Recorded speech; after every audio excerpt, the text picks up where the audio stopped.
ዝም ብሎ አሞርፎስ ዝም ብሎ ባለስልጣን ሱፍ ለባሽ የተቸገረ እንደ ልቡ የማይናገር ከናንተው ስንት ሰው ነው የኋላ በር እያስከፈተ መኪና ውስጥ የሚቀመጥ? መጥፎ ካልቸር ነው። ብዙ የኢህአዴግ ወንድሞቻችን የበላው ይሄ ነው።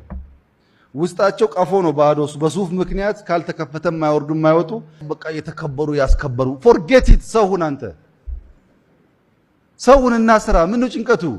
ልትሞት እኮ ነው። ምን ያሰቃይሃል በሱፍ ውስጥ? ሰውን እንደ ሰው ተራመድ፣ ሰው ውደድ፣ አልቅስ፣ ሳቅ፣ እርዳ፣ ስራ። ዝም ብሎ ከኋላ ወንበር እንደዚህ ጥሩ አይደለም። የኋላ ወንበር በሽታ ከናንተ ውስጥ ተነቅሎ ሲወጣ ሰው መሆናችሁን ስታቁ ያ ሾፌር ያ አጃቢ አንድ ቀን ከሞት ሲያድንህ ሰው እንደሆነ ይገባሃል። ሰው ሁን። በጣም የምትወጠሩ ሰዎች ሰው ሁኑ። ደግሞ የሚያስወጥር ስራ ሰርታችሁ ቢሆን ባልከፋ እኮ ነው። ሰው ሁኑ። እውነቴን ነው።